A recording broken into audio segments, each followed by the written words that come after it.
Bismillahirrahmanirrahim. Rabbi zidni ilma warzuqni fahma wa alhiqni bissolihin. Amin.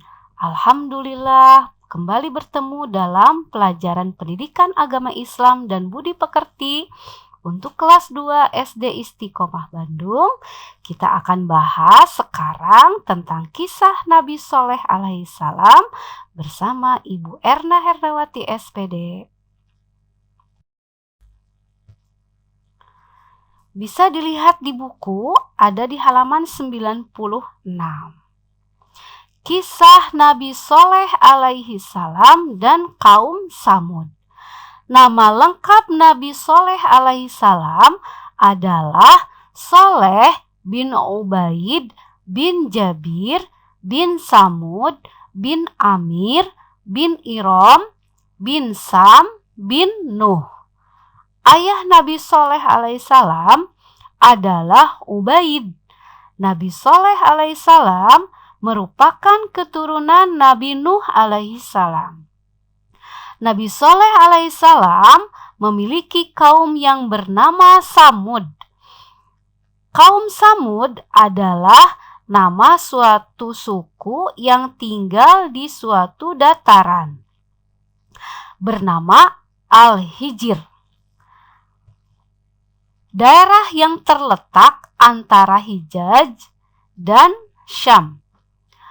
Ahli sejarah mengelompokkan kaum Samud sebagai bagian dari bangsa Arab. Tetapi ada juga yang menganggap mereka sebagai bagian dari bangsa Yahudi. Kaum Samud adalah kaum yang makmur dan hidup dalam kemewahan. Namun, kaum Samud tidak mengenal Tuhan. Tuhan mereka adalah berhala-berhala. Maka Allah pun mengutus Nabi Soleh alaihissalam untuk berdakwah kepada mereka. Nabi Soleh alaihissalam adalah orang dari golongan mereka sendiri. Namun mereka tidak mau menerima ajakan Nabi Soleh alaihissalam untuk menyembah Allah Subhanahu wa ta'ala. Mereka malah menuduh Nabi Soleh alaihissalam terkena sihir. Hanya sebagian kecil yang beriman, dan mereka pun berasal dari golongan masyarakat bawah, yaitu sekitar 120 orang yang beriman kepada Allah. Nah, jadi Nabi Soleh itu diutus oleh Allah untuk kaum Samud. Kaum Samud adalah kaum yang menyembah berhala pada kala itu.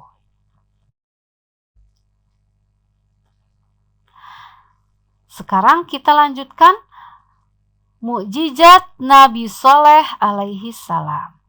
Orang-orang yang tidak suka terhadap dakwah Nabi Soleh alaihissalam terus berusaha menghentikan dan menghalang-halangi dakwah beliau.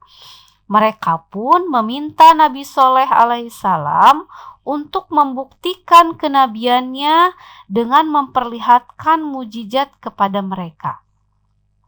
Nabi Soleh alaihissalam lalu memohon kepada Allah agar diberikan mukjizat. Kemudian Allah mengabulkan permohonan Nabi Soleh alaihissalam dan memberikan mukjizat berupa seekor unta yang muncul dari sebuah batu karang yang berada di sebuah bukit.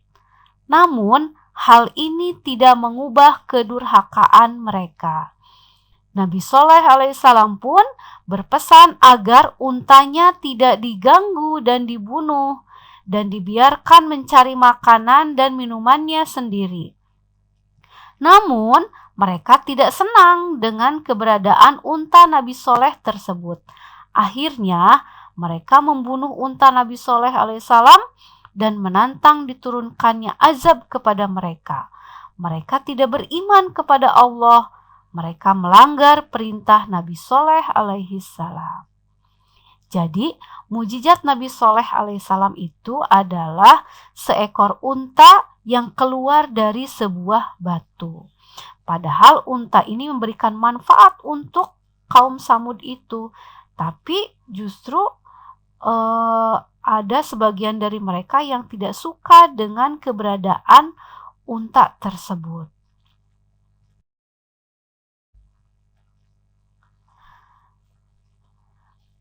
Allah pun memenuhi janjinya dengan menurunkan azab kepada kaum Samud.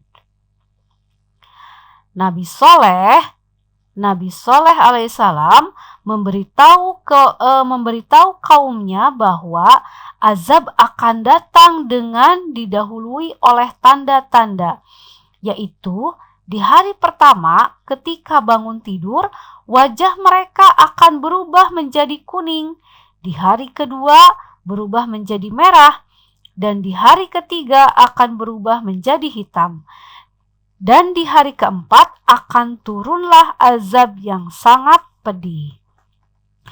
Mendengar ucapan Nabi Soleh tersebut, sebagian kaumnya merencanakan pembunuhan terhadap Nabi Soleh alaihissalam. Namun Allah menyelamatkan Nabi Soleh alaihissalam. Sehari sebelum azab itu diturunkan, Nabi Soleh alaihissalam bersama pengikutnya pergi meninggalkan kaum Samud menuju kota Ramlah di Palestina. Jadi sebelum Allah menurunkan azabnya, Nabi Soleh beserta pengikutnya hijrah dulu, pindah dulu ke Palestina.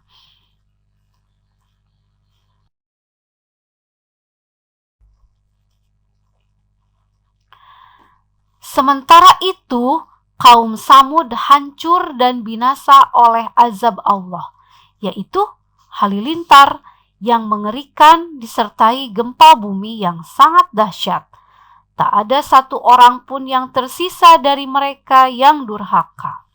Nah, ini pun dijelaskan dalam Al-Quran tentang kisah Nabi Soleh ini, terdapat dalam surah terdapat dalam surah Fusilat ayat 17.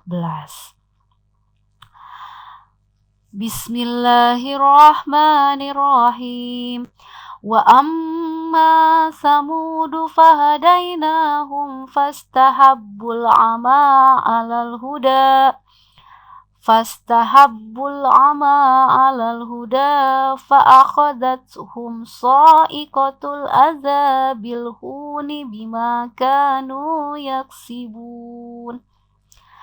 Artinya, dan adapun kaum Samud, mereka telah kami beri petunjuk, tetapi mereka lebih menyukai kebutaan atau kesesatan daripada petunjuk.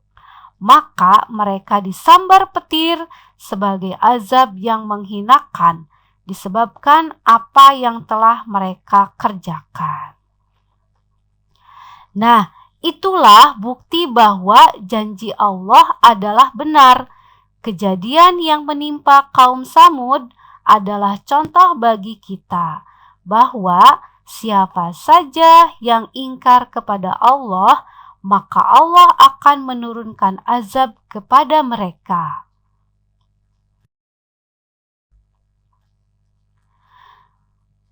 Nah, itulah kisah Nabi Soleh alaihissalam.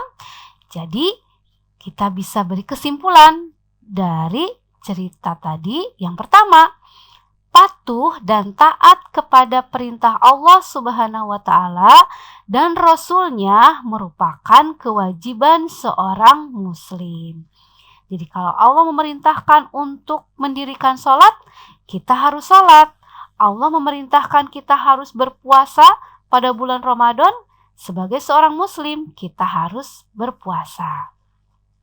Yang kedua, Nabi Soleh alaihissalam merupakan keturunan dari Nabi Nuh alaihissalam. Jadi masih keturunan Nabi juga ya, dari Nabi Nuh alaihissalam. Yang ketiga, kaumnya Nabi Soleh alaihissalam adalah kaum Samud. Namanya kaum Samud. Kemudian mujizat Nabi Soleh alaihissalam adalah hewan unta yang keluar dari batu. Jadi mujizat Nabi Shaleh alaihissalam adalah hewan unta yang keluar dari batu.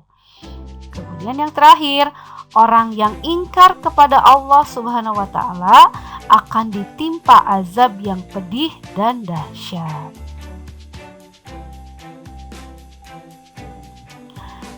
Nah, anak-anakku semuanya, baca kembali kisah Nabi Shaleh alaihissalam. Mohon maaf atas segala kekurangan.